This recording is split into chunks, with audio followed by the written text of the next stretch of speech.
OK, let's go straight to the audience. Hi, I'm Sam. I'm a student from Wigan, but I go to university here in Leeds. And overall, I find it very hard to trust and relate to politicians because majority of them anyway, come from a vastly different background from ourselves in this audience. I myself come from a relatively working class background. A lot of us here are middle class. And how can we put our trust in the people that are meant to be representing us when, to be honest, they haven't really done a day's work in their lives? A lot of them are careers politicians. So how are we meant to invest our trust in them when we can't relate to them? OK, we'll put that point to our politicians here tonight. Hello, my name is Daria and I'm a university student here at Leeds. Now, I'd love to trust politicians, but how can you trust them when you don't know? I don't know who my local representative is. A lot of my students in my university don't. A lot of my friends don't. So even though I've got an issue that concerns me, I have absolutely no way of getting or reaching to them and therefore getting it resolved. OK. Hi, my name is Gittans. I'm from West Wales. Coming from quite a rural area, I do know my MPs, my AMs, and it is a nice thing. But I am very worried about when they go to Westminster, and especially with the whip system. A lot of the times, MPs don't know what they're voting for, and being told to vote in a particular way. And I'm very worried that MPs aren't allowed to do what they really want to do and vote on the way they really want to do. OK. Hi, I'm Adam. I agree very much with all the points that have been made. My personal concern is the loyalty of politicians to their party. We've seen just in the past couple of days that a Conservative politician has defected from Conservatives, obviously, to UKIP. It doesn't strike me as being particularly loyal. Yes, yeah. OK, and anything else? Why don't you trust them? I just feel if you're going to stand for a party, you need to stand for that party for the long term, not just to get into power or get votes. You shouldn't defect from one party to another. You should be loyal to your roots. Any decisions in particular? You mentioned tuition fees before. Yeah, my concern obviously is tuition fees, and also the NHS is a real key point that I stand on. And I was pleased to see in the previous debate that we saw on Thursday night that a lot of the NHS came up very often, so that was good to see. OK. Hi, my name's Colette. I'm 21. I'm from Norwich, but I'm a student here in Leeds. I find it hard to trust politicians, especially those particularly from the Conservative Party who are funded by multi-millionaires like Michael Farmer. I don't feel like that's democratic in any way. OK, let's put your point directly to our Conservative politician here tonight. Sam? Thanks a lot for your question. I sort of see where you're coming from. I got elected for the first time in 2010. I was 33 years old. And some of my friends sort of changed their attitude towards me. This was in the wake of the expenses crisis. And you go out for a meal with them and they're like, oh, are you going to get the receipt or something? It's like, no. So there is that. I can see why the public, but particularly young people, have that view of politicians and the sense that somehow there are different rules for them at the top compared to the rest of the people. But in response to your specific question about who funds the Conservative Party, the Conservative Party is funded by a whole range of people who are members through member subscriptions, people who donate what they can. But yes, also there are some wealthy people who can afford to do more. But the key thing, I think, from the public's point of view, is that these people should not be in a position to dictate the party's policies, should not be in a position to dictate who becomes the leader of the party, and should not be in a position to pick the party's candidates. And I think if the money is coming with no set strings attached, then it is better than having the taxpayer fund political parties. What is wrong is other political parties who claim that there's somehow this is wrong to have wealthy people fund us when they have wealthy people funding them themselves as well. And that's the position the Labour Party is in. OK, let's go over here. And I'm from Clifford and I'm a student, and I just want to come back to the point on tuition fees. And I feel that in the current election a lot of politicians are using tuition fees as almost a scapegoat, as an issue that young people care about, and then saying that they care about young people because of tuition fees, when actually a lot of young people are more bothered about other issues like the cost of living and housing than they are about tuition fees.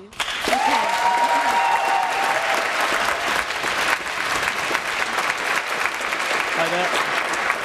Hi there, my name is Royce Coates. I'm from Grimsby and I'm a marketing officer for a local charity. I would agree with what the young lady just said, actually. In 2010, I was looking to go to university. Luckily, I missed out on the tuition fee hike, but a lot of my friends didn't.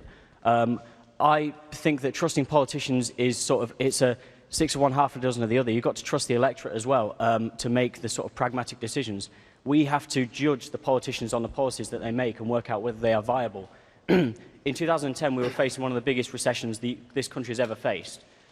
How could any party scrap tuition fees? They were obviously going to either stay at the mark they were or go up. And I think for students to vote for Nick Clegg based on that policy, it was naive. OK, well, this is the party who broke a promise on tuition fees. Sal, your party, what's your response? How can people trust you again after that broken promise? Well, I think that the point was very well made just now, that had we been in government on our own, then we would have rightly been judged only on it. But we didn't win the election. We only have a small percentage of the ministers, and the agreement with the Conservatives was quite clear. They and Labour wanted actually to move to a higher level of tuition fees. What we did was to ensure that when it went up to £9,000 and was capped, that we provided bursaries and scholarships for the worst of students, and we ensured that the rate that you start to pay at when you graduate was much higher than under Labour, so that actually you don't have to start paying now till £21,000. Tuition fees is still a subject that comes up again and again and again, and despite being in a coalition, people don't trust you. Well, the problem is that perhaps people don't understand about coalition, and people talk about coalition being a marriage and all this nonsense in the Rose Garden about, you know, did Dave and Nick get on really well? Actually, no. Coalition is a contract. Both parties have to compromise. There have been things that the Conservatives have hated that we've pushed through, and unfortunately tuition fees was something we had to live with. I know we didn't deal with it well as a party. The irony is that we've now got more support for the poorest students in place as a result of that than we had before 2010. Is that good enough? You were shaking your head before. We'll come back to you. What's your point on it? My name's Matt. I run a small business and I'm from Liverpool. Regarding the tuition fee hike, I would question, with apprenticeships paying, maybe is it £3.20, £3.50 an hour, and the average degree costing more than £10,000, why should we be so heavily subsidising people that are going to see a salary increase from their degree when apprenticeships are earning less than £4 an hour? Okay.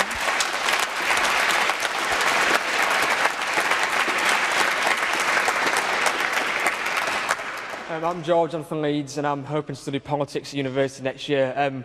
One of my major problems with the major political parties is that none of them really seem to stand for any clear values or principles anymore. I mean, Labour were meant to used to stand for social justice, treating everyone equally, but you wouldn't think that with the recent anti-immigration rhetoric and pro-austerity rhetoric we've seen from them. It seems like they've completely abandoned those founding values, and whatever you think of parties like the Greens and UKIP, I think the reason some people are voting for them now is they're honest and they have clear values and principles. People know what they're getting from them, whether they agree with them or not. OK, we will hear from Green Party and UKIP politicians in our next debate in 2 weeks' time, where we'll be live from Birmingham. What you've just said about scholarship and the bursaries, if you read the literature on it, the scholarships are actually failing. So you've not helped people. The National Scholarship Programme is actually failing if you read the literature. And also, what you're saying about the jumping on tuition fees, we complain when they're not talking about young people. They talk about a big thing that young people are talking about, and we complain again. So no wonder that the politicians don't know what to do with young people if we're going to complain when they do and complain when they don't. OK. Sadiq Khan, your party brought in tuition fees and then raised them again. I've worked in Parliament for 10 years now, and Parliament's weird. Yeah, but specifically on tuition fees. Well, I kept saying, it's like any other place I've worked. Only 1 out of 5 MPs are women. My dad was a bus driver, and my mum was a seamstress, and I'm the son of immigrants, so I care about these issues. I had a free education at university, and you know, I don't see why I should get free education, but the next generation pays £9,000 a year. The average debt of a student is now £44,000 a year, and we've recognised this as an issue, which is why we're promising to reduce tuition fees from £9,000 to £6,000. We've explained how we're going to pay for that, increase the maintenance allowance as well by another £400, because you know what? People should be able to go to university to fulfil their potential. But the chap over there who raised the issue of apprenticeships is a really important issue. At the very best, more than half of young people won't go to university. We need to stop being so snobbish about non-university pathways. We need to encourage good quality apprenticeships, good quality vocational courses. You know, in Germany, in Scandinavia, and other parts of the world, there's no snobbery, and they're doing far, far better than us. Let's stop being snobs. Let's stop being elitists, and let's let everyone fulfil their potential. Is that tuition fee cut to £6,000 going in your manifesto? Absolutely. So, and Absolutely. We are going to reduce tuition fees from £9,000 to £6,000, and for those eligible to a maintenance allowance, you'll get an increase of another £400. How are you going to pay for that? Critics say all you're doing is taking money from wealthy pensioners and giving it to wealthy graduates. Well, you've answered your own question. Yeah. So we're going to pay for that by those who are higher rate tax earners, who are pensioners. They'll lose their tax relief. We believe those with the broadest shoulders should carry the greatest burden. But also, if you're a graduate getting a good job, like you said, earning above 42,000, rather than paying 3%, you pay 4% because you've got a good job because of your degree. That way we redistribute the cost of tuition fees to the general taxpayer plus those who benefit. That's why you get all of us fulfilling our potential. There is a problem with the Labour proposal. It sounds great. Let's all reduce tuition fees to £6,000. It's actually all about the repayment, and all it does is to help the students that go into the most well-off jobs. The estimates are that you will only benefit if you start on a salary of £35,000 when you graduate. So why on earth is it seen as a benefit? I'm sorry, you shake your head, Sadiq, but that is the case. OK. Can I ask make a point from you? Do you trust what you're hearing? My name's Rhys. I'm the president of Bang University Students' Union in North Wales, and raising tuition fees was quite a bitter pill to swallow for a lot of students. Who are currently going through the system, who knew people who were going to be coming through the system in the next few years. But one of the big things that happened was that a politician apologised, and that's not something that we often hear from politicians. Nobody ever apologises for the mistakes that they've made and the decisions they've made, which makes us the first generation in history to be worse off than our parents. And on the question of trust, if we need to see more politicians owning up to their mistakes and saying, yes, we didn't get it right, we are human beings. It's something that we all do as individuals day in, day out when we make bad decisions or say things that we later regret. So the more politicians who can own up, be transparent and apologise for the mistakes that they make, the better for the system. OK, thank you.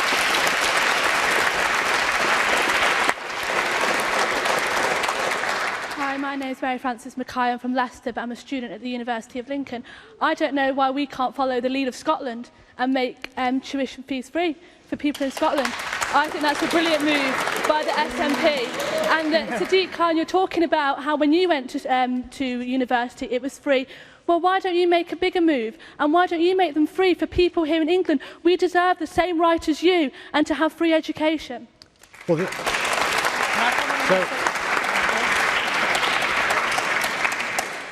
I know I look very young, but when I went to university, only about 30% of people went to university. We want far more people to benefit from a university education like I did. So ideally, we want many, many more people to go to university. Because so few people went to university when I was there, the general taxpayer could pay. Because so many more are going to university, now we've got to share the burden between the general taxpayer, because it's to the good of all society for more graduates, but also the individual who benefits. But you get to a tipping point where the cost of tuition fees are so expensive that it's a deterrent. People become risk averse, especially working class people like people from my background. So we've got to reduce the tuition fees and share the burden. But also don't forget those who don't go to university. Why don't we invest in them as well? So our policy is to have good quality apprenticeships for those that don't go to university, but also to reduce the tuition fee from £9,000 to £6,000. Why could Scotland do it? But we can't. Hold on, I can tell you firsthand. I mean, I'm from Scotland, obviously, and I'm a student myself.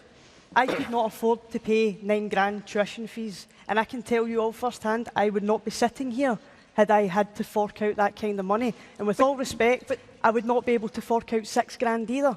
But what we've done in Mhairi Blatt, Scotland, you're from the Scottish National Party. Yeah. What we've done in Scotland is we believe that, see, politics, it should be about representing ordinary people, the things that are most important to ordinary folk in society.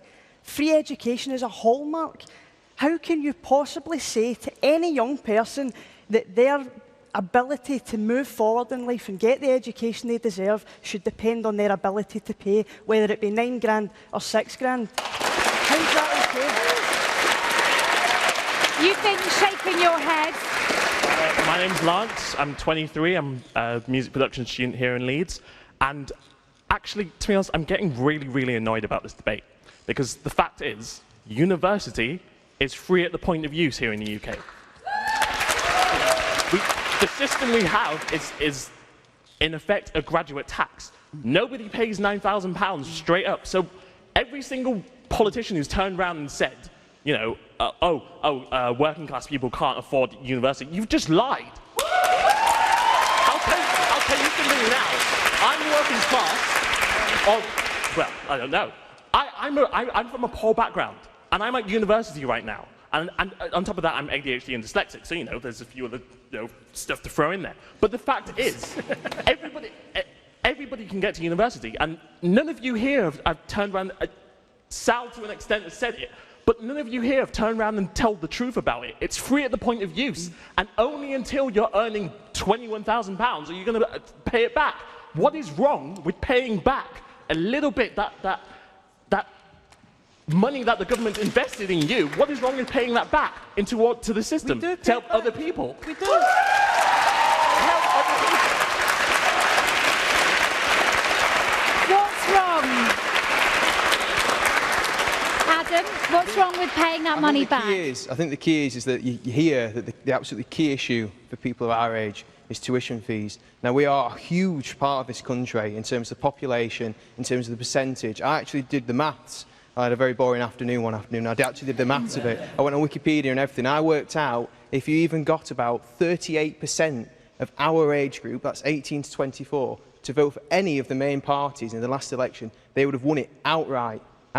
So why can't you address this? There's all us here tonight. This is one of our key issues. Why can't you involve us, more? Why can't your policies involve us more? Speak to us. We are the future of this country. In 20 years' time, there could be some of us here or some of us on these shows on the BBC which could be running the country. Invest in us. Invest in your future. Sam Gyimah.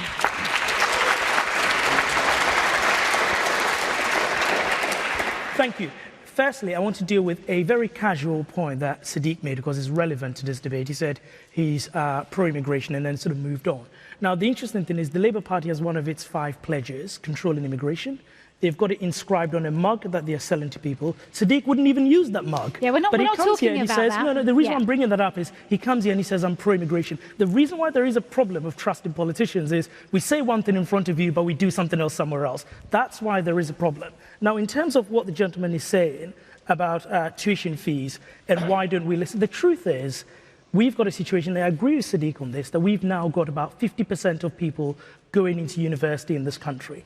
And I think that's a good thing. But at that rate, you can't have a university system that was free in the way that it was when only 10% of people went to university.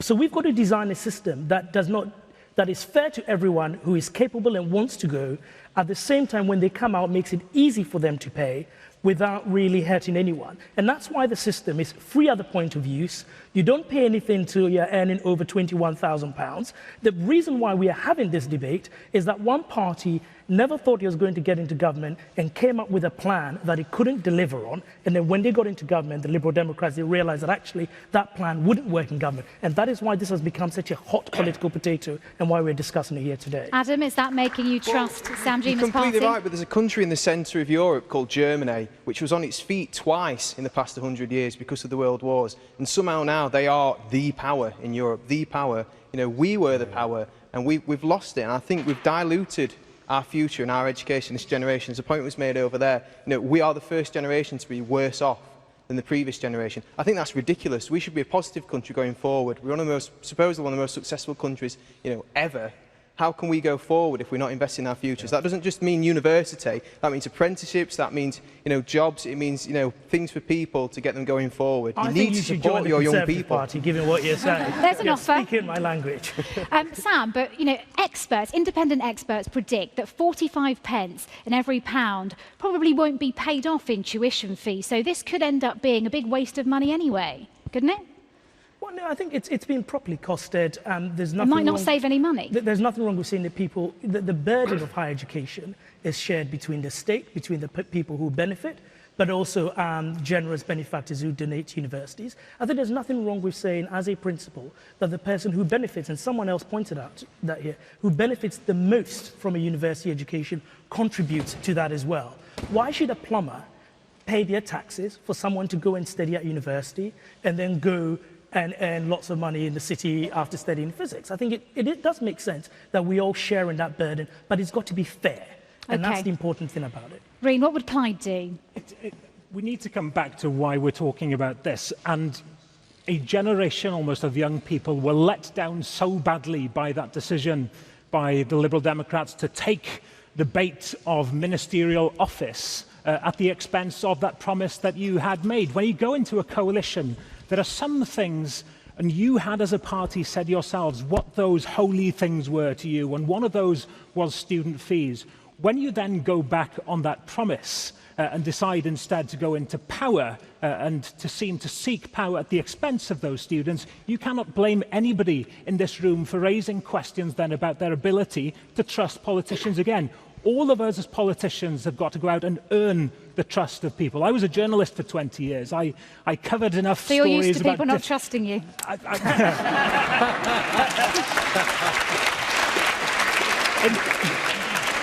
Interestingly, people don't trust journalists, they say, but I was a newsreader as well, and they do trust newsreaders, they say. But I went into politics with my eyes wide open and knowing full well that people out there want politicians to work for their trust. And you know what? Talking to people in my election, I've only been a politician for 20 months or so. I used to tell young people on the doorstep, I'd rather they vote for somebody else as long as they're engaged in politics and taking an interest in their own futures than not to engage in politics at all. It's vital that we work with people and earn that trust. OK, I'm going to take a quick point from you before we go to online to find out what's happening. Hello, my name is Alan Illtyd. I study physics at Aberystwyth University. Free at the point of use is a beautiful little term. I think we should use it more often, but I don't think it's truly correct. I think, unfortunately, as a student, I have to eat and I have to pay rent, and I have to drink for some stupid reason and buy books, for God's sake. I think, you need to have to pay these additional things. There's no such thing as free. We should not call it free. Okay. And one thing that's worth mentioning as well, maybe there's no cheque to be written out personally by the students themselves, but that very threat of going deep, deep into debt when you should be being invested in is enough to put some people off going into university. And we've got to be aware of that. That's why I wish they had called it a graduate tax, because that would actually be much more honest, because that's what it really is. That's why after 30 years it just stops. It's not debt in the sense that a mortgage is debt or a credit card is a debt. Call it what you're like. Call it what you like. This is asking young people to pay for something that we should be investing in as a country. OK, you can continue this conversation a bit later, you two. Chris, what's happening online? All right, yes, you've not got to be sitting here in Leeds to get involved. Just use the hashtag Newsbeat and your tweets will come straight through to us. If you've got questions, you want to hit back at any of the points anyone's making. We've already heard from Alana, who says, hashtag Newsbeat, I am not saying we shouldn't vote, I'm just saying we need representatives worth our time and effort. Bengis wants to know, why don't politicians work for minimum wage? If they set it and claim it's enough to live on, why don't they prove it themselves? Sabrina makes the point, politicians need to learn how to actually keep promises and not break them all the time. They also need to stop lying, as in today's society, thousands of people have trust issues over politicians. Sam, you made the point about politicians saying one thing and then doing another one. How many times has the Conservative Party promised that they wouldn't raise VAT and then done so after an election? Well, I mean... It's a numbers question. How many times? Well, at the last election, we got into government and realised that actually what had happened is the mess that had been left was bigger. Do you think politicians are good at answering direct questions, Sam? Do you think this is a problem with why people don't trust politicians?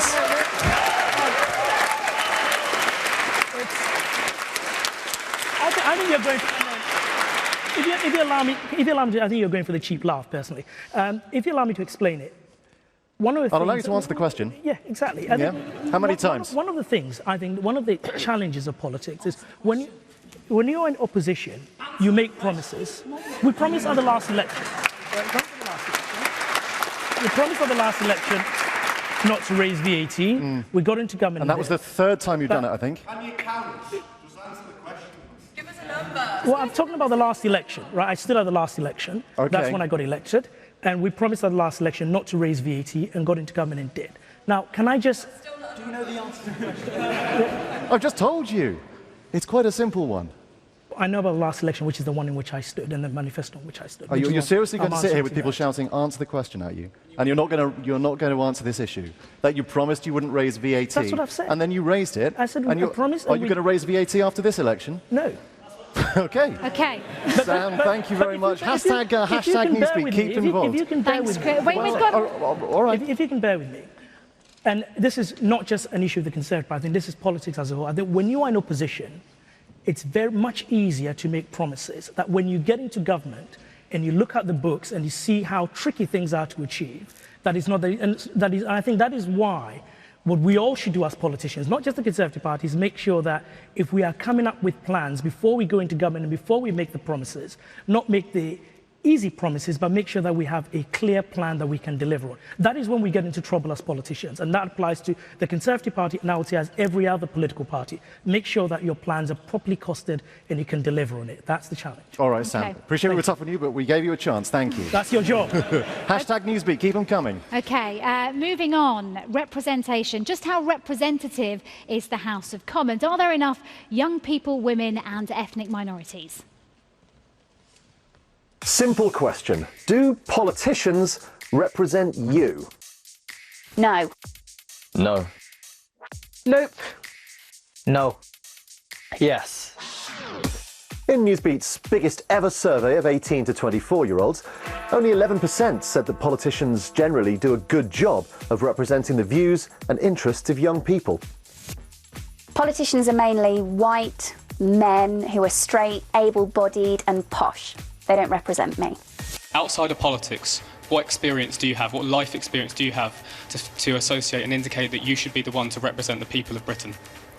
Well, I've done a number of things which I think, I hope are relevant to this. So, I was obviously an economic advisor in the Treasury. As a business owner, I can see that politicians are bringing in new schemes and new initiatives to help me grow my business. The average age of a politician is about 50 and they're most likely to be a man. So as a 23-year-old woman, no, politicians do not represent me. If they went to Eton and Oxbridge, how can they possibly understand and represent somebody from poor old East London? There are black women in politics, but I don't feel as though any of them represent me. They all end up being career politicians. OK, but what about the way they behave inside the House of Commons?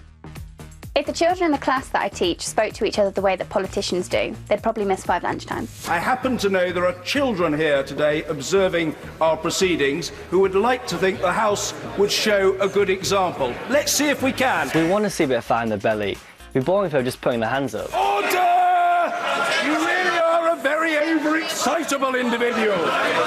You need to write out 1,000 times. I will behave myself at Prime Minister's questions.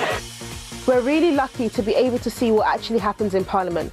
But what we do see is like a school playground. The issues discussed on Prime Minister's questions are a far cry from what matters to us locally. Prime Minister's questions just feels like a joke. A long-term economic plan. Long-term economic plan. Long-term economic plan. Long-term economic plan. Even some politicians don't have much time for it. It's ridiculous. The whole thing is ridiculous. The whole thing should be scrapped. It's an absolute farce, Prime Minister questions. To begin with, I thought I wasn't going to vote, but I'm starting to feel as though I'm going to have to, and if I do, I'll be voting for the best of a bad lot. Most voters are older than me, so of course politicians are going to tailor their policies towards those voters. But I don't want to wait until I'm 30 for my opinion to matter. Where I'm from, we're completely against child abuse of any nature, and we don't defend it. We do what we can to root it out of our communities. I don't feel that's being done at present by our politicians. If you're a young person and you're not registered to vote, the politicians will not take any notice of you. I love the fact that I can vote. People around the world don't always have that right. However, I don't always feel as though my vote counts. I don't want to not vote because otherwise they just focus on old people. But really, I don't have any choice. It's between someone who's going to screw me 90% or someone who's going to screw me 92%.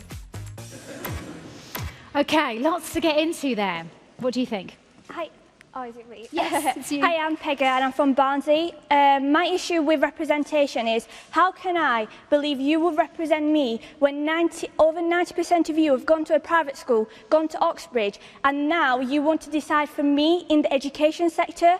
How do you know how I feel when I go to a local school, to a special measure school? How can I trust you? How can I let you represent me deciding let's repeal resits? When you've never even needed to reset? How? Can you explain this to me? Sam, she's looking at you. Can you explain?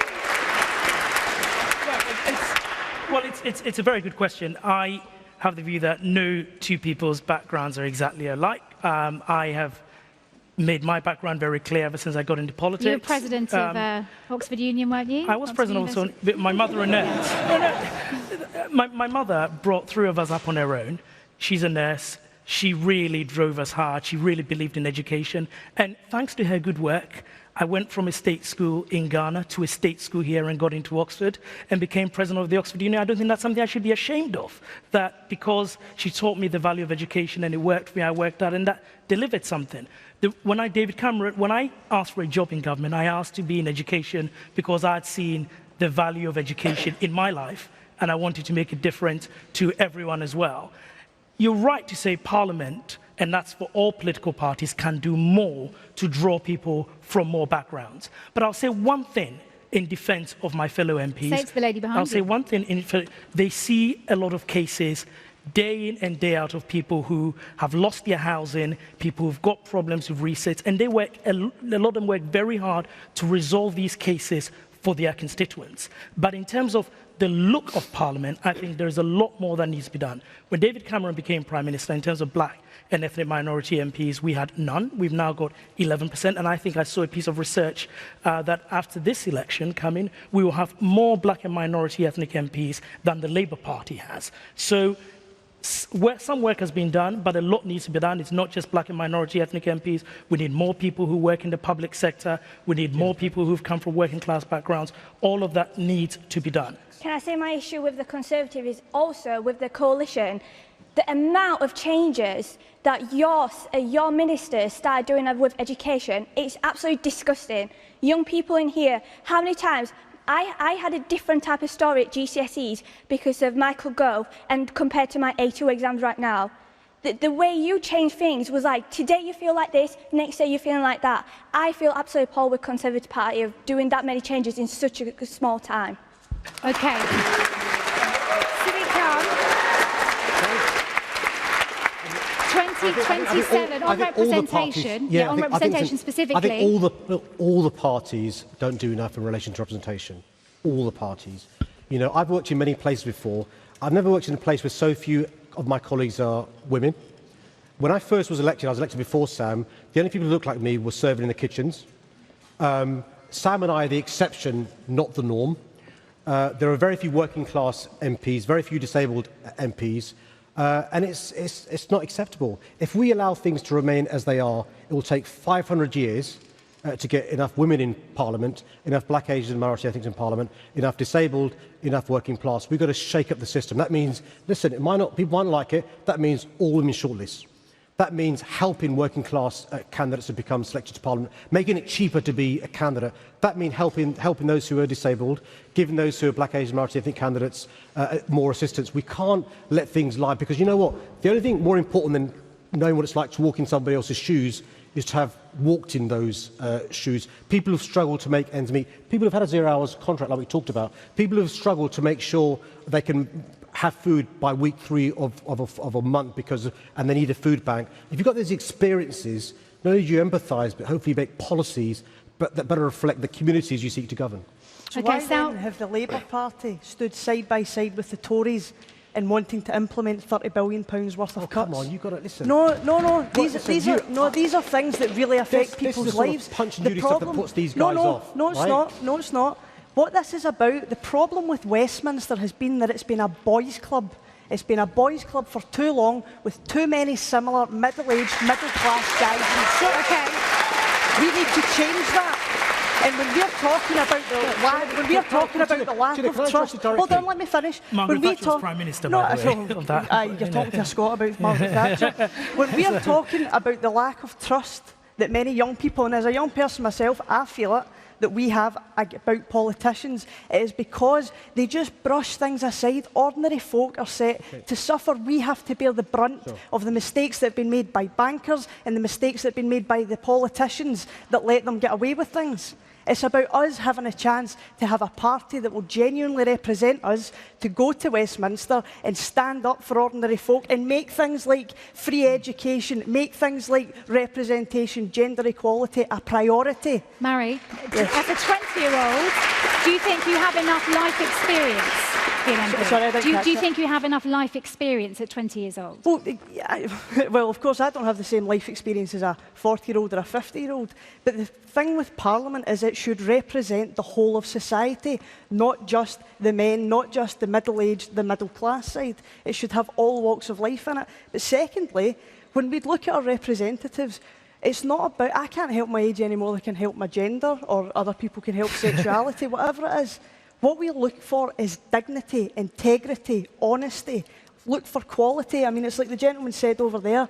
He asked, how do we know who to put our trust in? That's not your job. It's our job to earn your trust. And it's about policy. Let's hear from people in the audience now. We've heard a lot from you guys. Hi, I'm Cherry, and I'm a student at the University of Nottingham. Firstly, I'd just like to reiterate the fact that as a black minority ethnic female, I feel completely underrepresented in Parliament. And secondly, obviously you've spoken about not affirmative action, but making sure you put systems in place that encourage people who are already in politics. But I want to know what you want to do from a ground roots level. I study politics, but the last thing on earth I want to do is be an MP.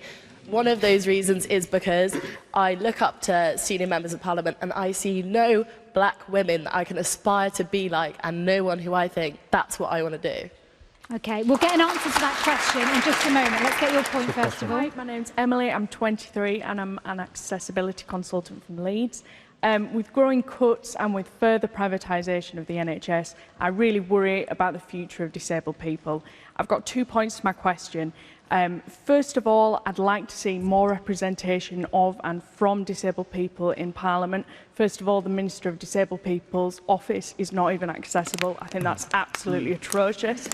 And secondly, I think what's really, really important is we seem to have this binary at the moment for disabled people being seen as these inspirational superstars or benefit scroungers. I would like to see ordinary, real, fair representation.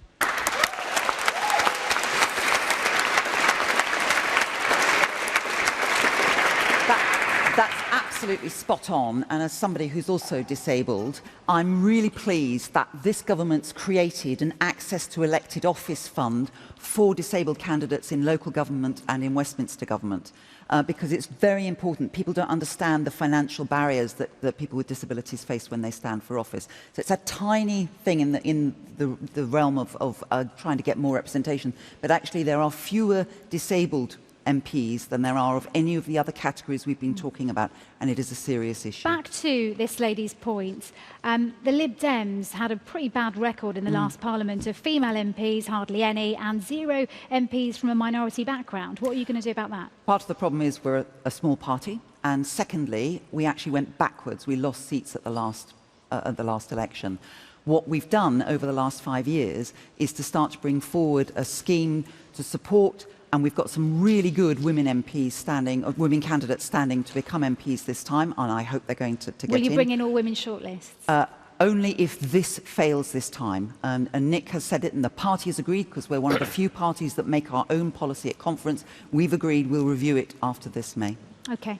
I would just like to talk about the wider issue of representation. Now, an issue which is dear to me is the country that I live in, which is Scotland, who, as a country, we've voted for Labour in every single Westminster election since 1955, but yet for 38 years we've been subject to Tory governments that we didn't vote for. How can we argue that Scotland is represented in Westminster if we time and time again get governments that we didn't vote for? And I think that the only vote that matters in Scotland is going to be a vote for the SNP in May, because we are not going to be represented with any other party. OK. Hi, my name's Jasmine. I'm a student at Leeds, but I come from Leicestershire. I believe that, you know, the face of Parliament is a very big issue, but I don't feel it's the main issue. I think it's actually the policies that actually gain our trust. Are you dealing with the right issues? So like we said, tuition fees, dealing with what young people want is to have a fair education which they can access, and then, of course, it's the afterwards, the jobs and everything. Are we dealing with these? That's kind of like what I feel is what gains my trust, is knowing that the people who are in Parliament are actually dealing with the right issues for the right people. Okay. Hi there, my name's Rhun. I'm from Edinburgh and I'm a student nurse. In Scotland, at 16, you can leave school, you can get a full-time job, you can live independently, you can get married, you can have children, and you can fight and die for your country in the armed forces. In the referendum, the voting age was lowered to 16, so 16 and 17-year-olds could vote for those very reasons. Does the panel agree that in order to fully represent a nation of people, that the voting age should be lowered for all future elections? OK, and I just want yes-nos. I know it's hard for politicians to give yes-no answers. Would you lower the voting age? Do you believe in lowering the voting age? No. Yes, been policy for a long time. Yes, Plaid Cymru has long called for this. Yes, as soon as possible. Yep. Okay.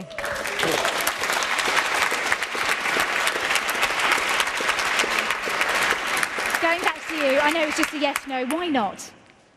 Well, because a number of reasons. Firstly, certainly, there are a lot of things you can't do at the age of 16. You can't get credit, you can't get a mortgage, you can't fight in the front line except it's with parental permission. So I think if we're going to look at the lowering the voting age, we've got to look at a whole number of issues around it as well. But there's another reason, which is certainly a lot of political parties see widening the franchise as somehow a magic way of addressing the fact that voter turnout is down and people are getting less and less engaged with politics.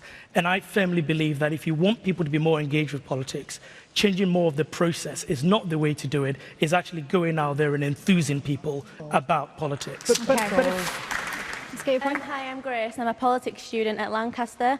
And although I agree that representation is important and ought to be considered, my argument is competence. I would prefer a politician, no matter what they are, what they look like. I just want them to do the best for the job rather than their skin colour or that kind of issue. For me, that's the most important thing.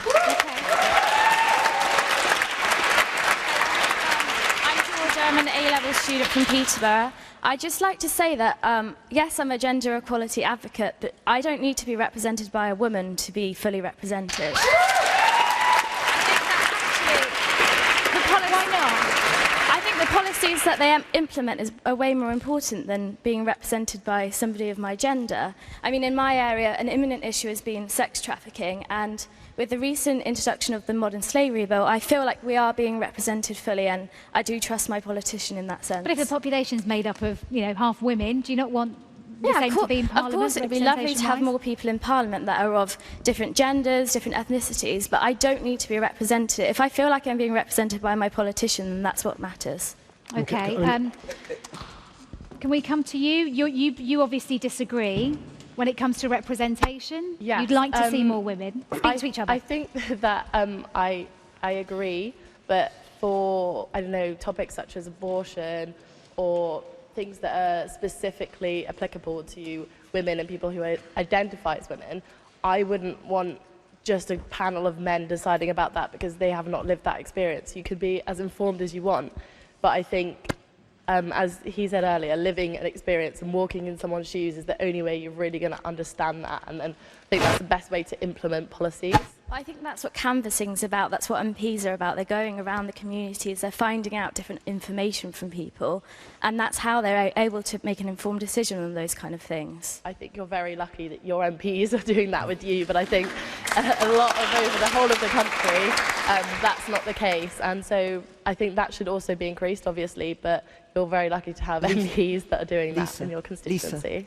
Okay, Rhun is Plaid representative.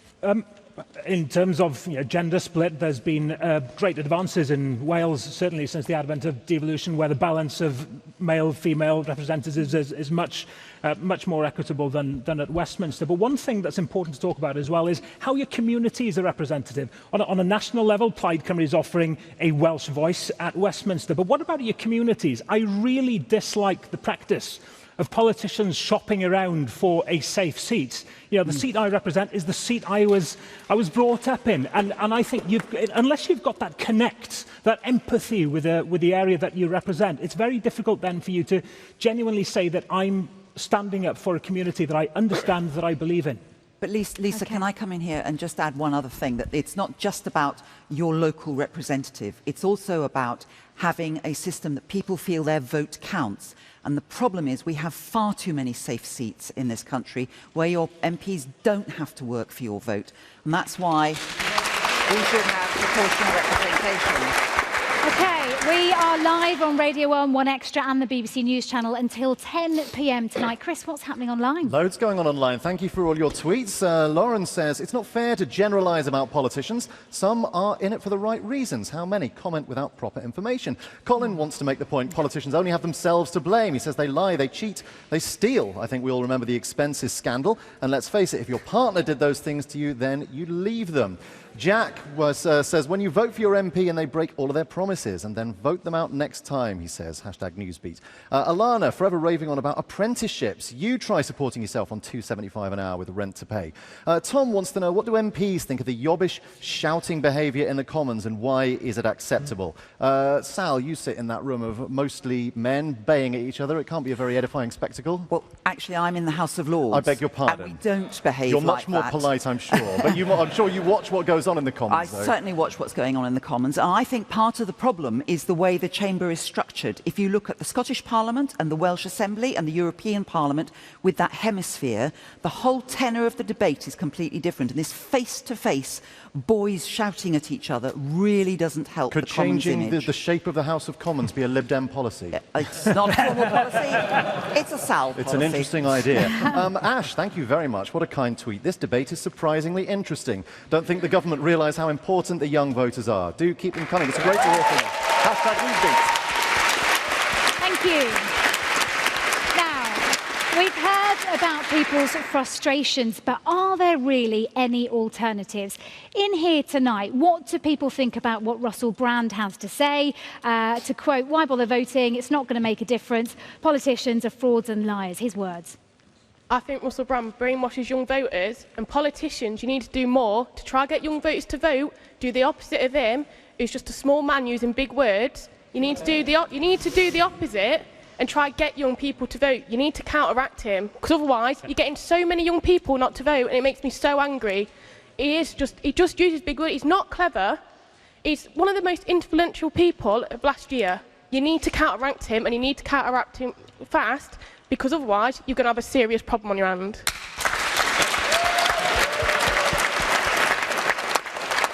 Hi, everybody. Small business owner from South Cheshire. Just quickly touching on representation, because that's actually why I stood up. Let's just make one thing clear. Somebody doesn't have to be from the same background as you to represent you. Because you can have somebody from the same background as you representing you poorly, just as equally you can have somebody not from the same background as you represent you greatly. The problem I have with representation is that in my community, for representation, they're not even present in the first place. You know, for 5 years coming up to elections, they don't want to know you. They probably cross the road if they're walking towards you. But as soon as it comes up to the run-up to elections, then they want to know you. Then they want to be your best buddies. So that's my problem with representation. You're pointing at Sadiq. Not for everybody, you're cool guys, but that's my point. Thank you. Hi, I'm Megan. I'm from London. I partly agree with Russell Brand because I don't feel like you represent me and I don't have a trust in you.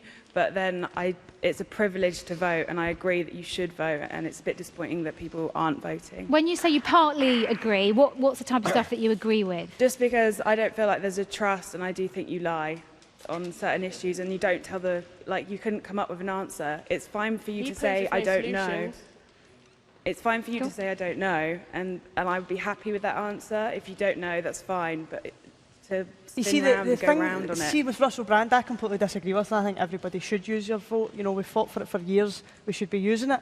However, what he's trying to get across is the frustration that exists all across these aisles. Now, of course, I'm coming from a Scottish perspective where the frustration is going through the roof, because as my Scottish friend here pointed out, we have been voting Labour for the past 38 years, and yet we've had continual Conservative governments. Now, there I brought up what I think is a pretty reasonable point to point out that Labour have stood side by side with what should be their enemy, the Conservatives, and they have voted to implement some of the worst austerity and the worst cuts on the most vulnerable people. And I was told, oh, that's Punch and Judy stuff. That's not Punch and Judy, that's people's lives. Yeah. We're talking about policies that are about to put 100,000 people... Keep it. We don't have much time left, so please let's keep it on topic. Okay, very quickly. Can I answer the questions that have been raised rather than a party election broadcast? So,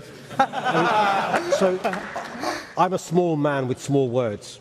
And the thing with active citizenship is it's voting, but also petitions, demonstrations, and all the things joining a pressure group are very important. But the heartbreaking thing is only 55% of young people are on the electoral register, and only 40% vote. And too many of let me make a confession. Too many of my profession therefore ignore young people, and it's a disgrace. But the reason why they chase the older voters is because they're registered to vote, and their vote. And because the man over there said, "You're the future." If we write you off and ignore you, what future will our country have? And that's why, and I agree with you, it's our responsibility to earn their trust. But the lady's We've got to question do was, much better. what are you going to do? Well, listen, I spend my time, and I've got to be fair, I'm sure you do as well, and you do, and you do. We go to sixth form colleges, we've got to have better quality citizenship education. At the end We've of got the to, day, we're here getting young people to vote, but what are you doing? It's not our job, it's your job, it's all of your jobs, and you're doing nothing. You're not. You go around sixth form colleges, but that's you. You're the government. The Prime Ministers need to say something. The party leader needs to say something as well in Parliament. So let me tell you what there are a number of non-party political campaigns, Bite the Ballot, Operation Black Vote, Hope Not Hate, lots of stuff taking place, and I accept the criticism. We've got to do much more. And you're right, not just when there's 31 days to the general election, but all week round, all for the 5-year cycle. And we've got to do it because all the evidence is if the first time you can vote, you don't vote, you're probably never going to vote. And that's a travesty. We've got less than 12 days to get people to vote. You need to do something. All of you need to do something now. In your constituencies, in Parliament, you all need to do something because Russell Brand, tell you this now, he's getting more people to agree with him and you're losing young voters to a moron like him. Okay. Well, it seems like we're making more of an effort to get young people to vote sometimes than the politicians are. Okay, thank you. Your point of that? Hi, I'm Lucy from Derby. I was just wondering, I like Russell Brand as a comedian, but why is he getting involved in politics when that should be them not getting people to vote? Okay. We can bring this back actually down to the bringing voting age down to 16. If we want young people to trust politics or politicians, why don't politicians start showing that we trust young people? And one positive step that we could take is to drop the voting age to 16 and to do it now. It could have happened for this election and they chose not to. Okay, what I want people to think about is, has anything changed for you guys